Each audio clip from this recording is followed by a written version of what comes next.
Hi students, जैसा कि आप सब जानते हैं कि आपको अपने टर्म एंड के लिए मल्टीडिसिप्लिनरी प्रोजेक्ट सबमिट करना है। तो बहुत सारे बच्चों को प्रॉब्लम आ रही थी प्रोजेक्ट को समझने में और उसके कुछ क्वेश्चंस उनको क्लियर नहीं हो रहे थे, इसलिए मैंने ये वीडियो बनाई है so that you can understand each and every question. So in this video I am explaining you the project fun with food. Okay, now this is the project which you have to do, and there are some objectives which you will achieve after completing the project, and here is the questions which you have to do under this project. So first question is, record the data on your food consumption for 10 days, whether it is healthy or not. Mention food ingredients and tick the suitable box.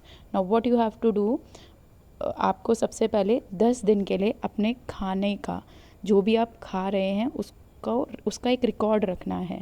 पूरे दिन में आप जो भी खाते हैं उसको एक रिकॉर्ड में मेंटेन करना है, और उसके बाद 10 दिन के बाद जब आप वो नोट डाउन कर लेंगे कि आपने क्या क्या खाया और उसके इंग्रेडिएंट्स क्या क्या थे, यानी कि वो किन चीज़ों से बना था, उसके बाद आपको एक A4 साइज शीट पे या चार्ट पे, जिस तरीके से वो आपकी क्रिएटिविटी है कि आप कैसे करना चाहेंगे, ये टेबल बनाना है। और इस टेबल को बनाने के बाद आपको इसमें जो कॉलम्स बने हुए हैं इनको कंप्लीट करना है। जैसे फर्स्ट कॉलम है फूड आइटम, जो भी आपने फूड खाया है। फॉर एग्जांपल अगर आप एक फूड आइटम खा रहे हैं चपाती, उसका इंग्रेडिएंट फिर आपको यहाँ लिखना है वो किस चीज़ से बना है।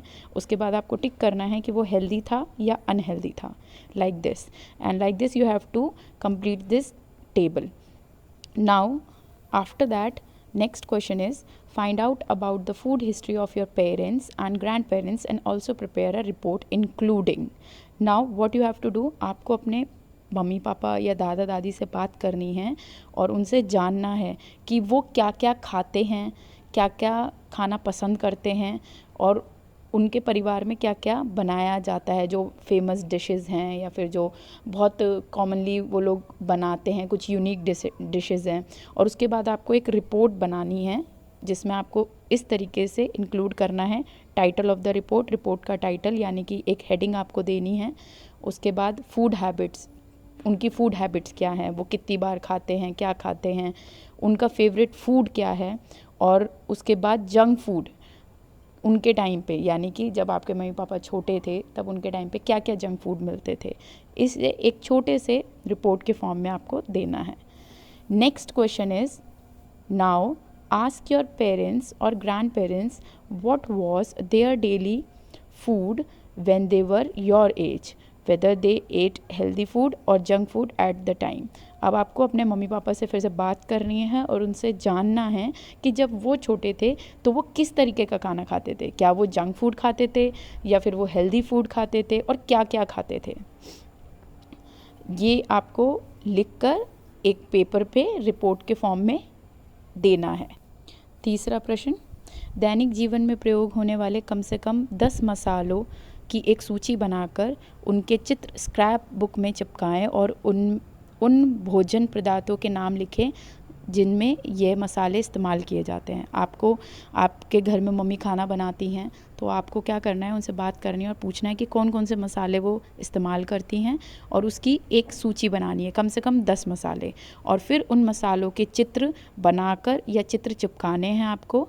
स्क्रैप बुक लेना चाहते हैं आप स्क्रैप बुक में, नहीं तो आप कलरफुल A4 साइज शीट में आप बनाइए, उसको चिपकाइए, और साथ ही साथ आपको उन फूड आइटम्स के भी नाम लिखने हैं जिनमें वो मसाले डलते हैं। क्वेश्चन नंबर 4, अब क्वेश्चन नंबर 4 में हमें क्या करना है, भोजन में प्रयोग होने वाले उन सभी अनाज और मसालों को स्क्रैप बुक में चिपकाएं तथा उनके नाम लिखें। आप जो डेली रूटीन में अपना खाना खाते हैं तो खाने में कौन कौन से मसाले या कौन कौन से अनाज आप इस्तेमाल करते हैं, उनके चित्र को चिपका सकते हैं या फिर उनके चित्र को बना भी सकते हैं, और उसको भी एक A4 साइज शीट पर चिपकाएं और उनके नाम साथ में ज़रूर लिखें। अगले प्रश्न की तरफ चलते हैं। अपने पसंद के 2 व्यंजन का चित्र बनाकर उनके विषय में 5 वाक्य लिखें। आपको क्या करना है, इन दोनों क्वेश्चन में सेम सा ही है, आपको अपने पसंद के 2 व्यंजन, कोई भी 2 फूड आइटम जो आपको अच्छे लगते हैं, जैसे मुझे खीर पसंद है तो मैं खीर का चित्र बनाऊंगी या उसका चित्र चिपकाऊंगी और उस व्यंजन के बारे में 5 लाइनें मुझे लिखनी है।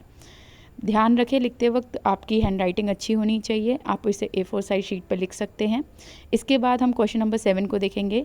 रोज़ाना घर में इस्तेमाल होने वाली किन्हीं 5 सब्जियों के मूल्य को पता कर इस टेबल को कंप्लीट करें। आपके घर में सब्जियां आती होंगी, मम्मी डेली सब्ज़ी बनाती हैं, तो कोई भी जो घर में इस्तेमाल होने वाली सब्जियां हैं कम से कम 5, उनको आपको उनके नाम लिखने हैं। यहाँ पर इस टेबल में उनके नाम लिखने हैं और उसके बाद इस टेबल में आपको प्रति किलो के हिसाब से उनका दाम लिखना है। इसके लिए आप अपने मम्मी या पापा की मदद ले सकते हैं या फिर मार्केट में पता कर सकते हैं। जैसे कि अगर हमने यहाँ पहले टेबल पे लिखा टमाटर, तो टमाटर किस हिसाब से मिल रहे हैं, क्या प्राइस है उसका, 1 किलो के टमाटर कितने के मिलते हैं और आपके घर में कितना इस्तेमाल होता है। जैसे आपके घर में अगर मान लीजिए 2 किलो टमाटर आते हैं, तो फिर अगर 1 किलो टमाटर मान लेते हैं कि 30 रुपये किलो है, तो 2 किलो टमाटर अगर आपके घर में आ रहे हैं तो वो कितने के हो गए, यहाँ आपको लिखना है। इसके बाद हमारा 8th क्वेश्चन है, घर में आने वाली 5 सब्जियों के दाम पता करके लिखें। जैसे इसमें आपको सिंपल वही ये टेबल में आपने लिख दिया है कि आपको 5 सब्जियों के दाम पता करने हैं। अब क्वेश्चन नंबर 9, आपको इसमें क्या करना है, observe and examine the physical structure, design, weight and other aspect of your currency, note और coin and also jot down your findings in the following table. आप ये जब सब्जियां खरीदते हैं तो किस चीज़ से खरीदते हैं, हमारे पास जो रुपीज़ होते हैं नोट या कॉइन की फॉर्म में, यहाँ पिक्चर में भी दे रखा है, इनको आपको आपके घर में जो रुपीज़ या कॉइन्स जो भी है उनको ऑब्ज़र्व करना है, उनको देखना है और उसके बाद उनकी फाइंडिंग्स जो भी आपने ऑब्ज़र्व किया वो इस टेबल में कंप्लीट करनी है। जैसे कि यहाँ पे ये जो टेबल दिया गया है, सबसे पहले दिया गया बिगर और स्मॉलर, तो नोट और कॉइन 2 कॉलम ऐसे बनाएंगे, तो बिगर कौन सा है, नोट बिगर होता है और कॉइन स्मॉलर होता है। Made of paper, note made of paper yes, coin बना होता है मेड ऑफ पेपर नो। इस तरीके से आपको ये टेबल कंप्लीट करना है। और भी प्रॉपर्टीज़ हैं। And next question is observe the currency of India, right the difference you observe between notes and coins. यहाँ पे उसी तरीके से आपको ये टेबल फिर से कंप्लीट करना है और आपको बताना है कि कौन सा बिगर है, कौन सा स्मॉलर है, कौन सा पेपर से बना है, कौन सा मेटल से बना है, कौन सा फोल्ड हो सकता है, कौन सा नहीं हो सकता। इस टेबल को कंप्लीट करना है। एंड उसके बाद आपका नेक्स्ट क्वेश्चन है coin tracing and painting, this is related to your art integration. इसमें हम आर्ट एक्टिविटीज़ करेंगे। आपको क्या करना है कि डिफरेंट कॉइन्स कलेक्ट करने हैं और एक thin white paper, A4 size paper ले लीजिए।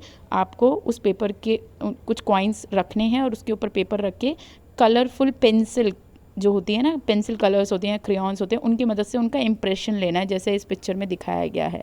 और इस तरीके से आपको कोई भी एक ब्यूटीफुल डिज़ाइन क्रिएट करना है। यहाँ पे जैसे ट्री बनाया गया है, ज़रूरी नहीं आप ऐसे ही बनाएंगे, आप अपनी क्रिएटिविटी यूज़ करके कोई भी एक ब्यूटीफुल डिज़ाइन बना सकते हैं। And the last question is put any coin under the thin paper and rub crayon to get an impression. Make any design of your own. You can take it. Okay. The same question. आपको यही बोला गया है कि आपको impression लेना है, coin impression, और अगर आपको कैसे करना है उसकी हेल्प चाहिए तो ये लिंक दे रखा है, इसको आप अपने YouTube पे टाइप करेंगे तो आपको जो वीडियो मिलेगी उससे आपको पता चल जाएगा कि किस तरीके से आप इस एक्टिविटी को कर सकते हैं। So this was the project fun with food. ये सारे क्वेश्चन आपको इस प्रोजेक्ट में कंप्लीट करने हैं। Thank you.